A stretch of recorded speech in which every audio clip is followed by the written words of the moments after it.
أهلا بيكم. في الجزء ده من الكورس هنبدأ نتكلم عن الكوميونيكيشن سكيلز، مهارات التواصل اللي انت محتاجها كفريلانسر. فلو فكرت في الطرق اللي ممكن تستخدمها عشان توصل رسالة لحد، يا إما تقولها له في وشه أو تقولها له بالتليفون أو تكتبها على ورقة أو تبعتها عن طريق الإيميل أو ترسم شوية إشارات أو لوجو بيعبروا عنها أو تعملها بحركات وشك وعيونك وإيدك. دول الطرق بتاعة الاتصال: المنطوق، المكتوب، والمرئي، والغير لفظي اللي هو لغة الجسد. اللي انت محتاجه كفريلانسر من كل الطرق دي انك تعرف تتكلم بفاعلية وبطريقة بروفيشنال، لانك هتقابل عملاء كتير وشركاء اعمال كتير. بالاضافة لطريقة كلامك، فلغة الجسد وحركات عيونك وايدك بتقول كلام كتير وبيأثر على التواصل مع الاخرين.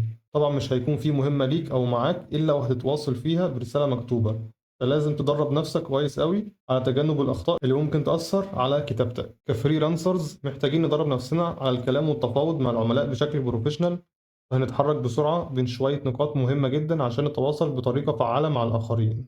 النقطة الأولى: لازم تختار البيئة المناسبة للحوار، سواء في اختيار وقت مناسب لعمل محادثة مع زميل أو عميل.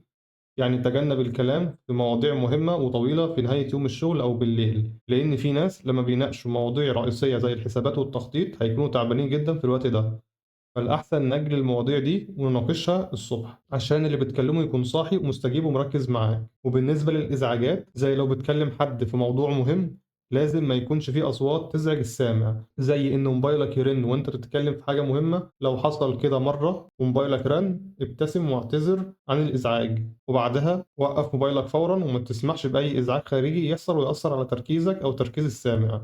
والنقطة التانية هي التنظيم قبل الاجتماع. لو عندك اجتماع مع عميل هتناقش فيه كتير من المواضيع أو الأسئلة، فالأحسن تنظم أفكارك وأسئلتك قبل ما تبدأ الاجتماع، لأن لما تبدأ الكلام ممكن تتكلم في حاجات مش مهمة وتبتعد عن المواضيع الرئيسية اللي محتاجين نناقشها أو نلاقي حلول ليها. فنصيحتي إنك تنظم نفسك قبل ما تقابل عميلك، اكتب على ورقة النقاط الأهم اللي محتاج تناقشها أو الأسئلة اللي عندك. ابدأ الكتابة من الأهم للأقل أهمية. خد بالك إن أول 3 نقاط هما الأهم، عشان لو حصل أي حاجة مفاجأة في الاجتماع واضطريتوا تخلصوا قبل الوقت المتوقع، يبقى أنت كده خلاص ناقشت الأهم.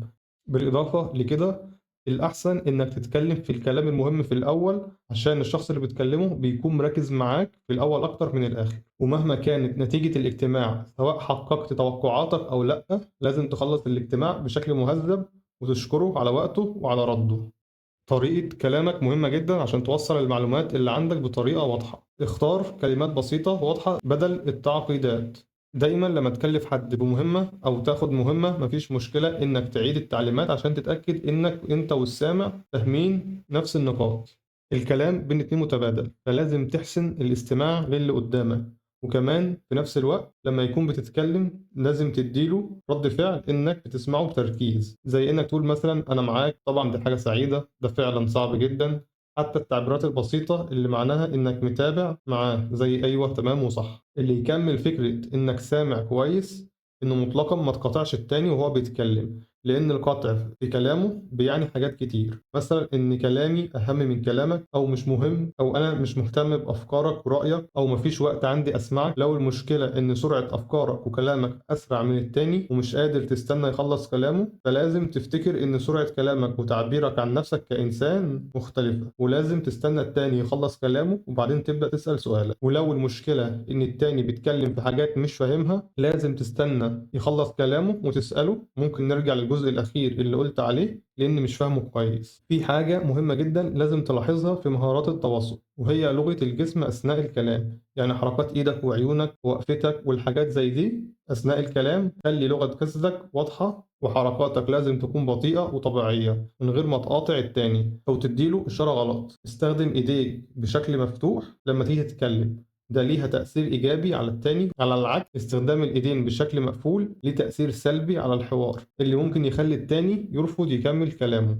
حافظ على تعبيرات وشك وعبر عن حماسك وتركيزك في الاستماع للتاني، وتجنب التعبيرات السلبية زي رفع الحواجب والتهجم. التعبيرات دي أو الحركات دي بتكون سلبية أو إيجابية على حسب الظروف. يعني مثلا مش هتضحك وانت بتسمع موقف حزين. والتواصل بالعيون أثناء محادثة أو عرض مهم جدا، يعني تبص للتاني عشان تعطيه إحساس بالاهتمام، يعني تبص للتاني عشان تديه إحساس بالاهتمام. خد نفس أثناء كلامك واعمل توقفات في كلامك. التوقفات دي بتخليك أهدى وصوتك مرتاح، وبيزود انتباه السامع ليك ويخليه يفهم كلامك بهدوء وراحة. بعد كل التعليمات دي ممكن تعمل اختبار لنفسك قدام الكاميرا، ولو تقدر تاخد رأي حد خده، وممكن حتى تشوف متكلمين كويسين زي تيد توكس ومن خلالهم تقدر تطور مهاراتك. دول 5 نصائح مهمة ليك كفريلانسر أثناء التواصل مع الناس بيزودوا تقديرهم لشغلك.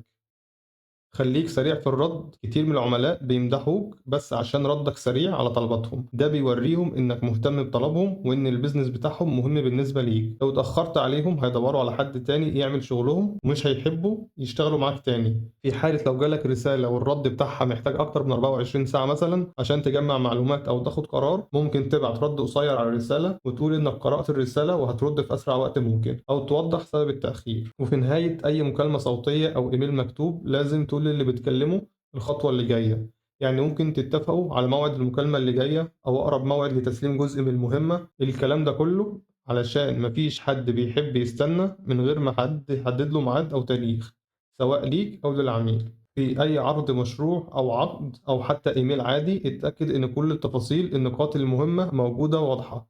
يعني مثلا تخيل إنك وقعت على عقد من غير ما تتفقوا على عدد التعديلات، بعدين هتلاقي إنك في النهاية مضطر تعمل تعديلات غير محدودة، وكل ده لأن العقد مش موجود فيه النقطة دي. فلازم تقرأ أي عقد أو عرض شغل مرتين، لو في حاجة مش واضحة في الاتفاق لازم تسأل عنها عشان توضح لك أكتر. الصدق حاجة مهمة جدا، أنت كفريلانسر لازم تكون صادق عن المواعيد النهائية لشغلك أو أي تأخير هيحصل أو أي تحديثات تحصل في الواقع. لو في أي مشكلة في الشغل لازم تقول للعميل بصراحة وتديله شوية حلول أو تغييرات كبدائل. طالما بتتكلم بشكل بروفيشنال عن بيزنس مع عميل أو أي حد لازم تتجنب الكلام في الدين أو السياسة أو حتى مشاكلك الشخصية. لو طبقت ال5 نصائح دول هتقدر تبني علاقات طويلة الأمد مع أشخاص وعملاء كتير.